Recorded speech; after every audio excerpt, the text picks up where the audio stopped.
Kanglai Voluntary Workers Association KVWA Mayang Imphal Kok China Sinduna Chathariba the 48 Junior Boys and Girls Handball Tournament ki ngasi semi-final match sanakre semi-final match hawdokpagi thoramda Dr. KH Ratan Kumar Singh ex-minister Mayang Imphal TH Lokeso Singh MLA AC Khundrapam amadi MJ Inaumacha Singh social worker na athoiba mithungnen sing oina saruk yakhi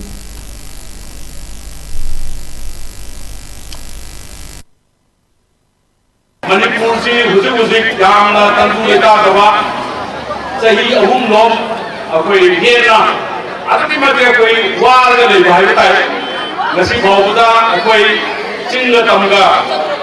akoi yamna free oina chathok sasin ya dawa amadi huzik state ki mapanda tapata le bom mioi singna maru oina akoi meitei singna hai batare akoi huzik bawba sinmai la le chat ya riba अभी कोई सोलों दा पले लाल का चप्पी आती बा अभी सोलों दा कोई कौटा वांदी के ना लांगा भी आता बा तुम बयान ना फिबम से अगु फिबम हम का कोई सही हो मुसी खान लगा कोई खामिन नहीं अभी उसी को चिंदा कोई यामला कोई मुमाई का वो लोइन ऑर्डर की फिबम दा कोई कुमार बा कानून सिंगी न्यूज़ सिंग थाजन नरगा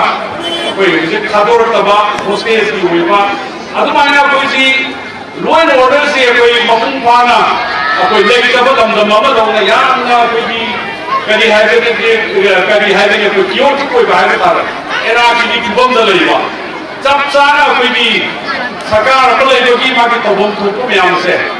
तो उधर तक लेगी बार चाना तक में आम से लेगी ना तो कोई लगता मासी ना लेगी बार कोई क्लब संस्थान सिंह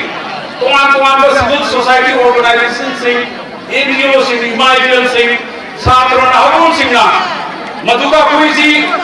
थमोई से कोई निंदोन पूमगा लेगे को बनते कोई से सही का क्या सही लिसिंग क्या लेवा कसीदा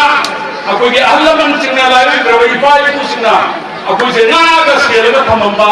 अदुम कोई खुनाए बनी हाय जना कोई की होगली बना सिंह से मसामू फदवया दे कोई से जिंदन का जिंदना कोई की खुनाए सिगी कोई की लेका का सिगी कन्नन भी दमता मकोई से कोई यामना मसामू फन लेगे तो कोई है की वकलो नंबरा लेगी लेका भी खुनन की क्लब संस्थान सिंह नारों से लेगी भाई माइकल सिंह लेका की म्याम सिना अस्पे अचन को पैसा म्याम से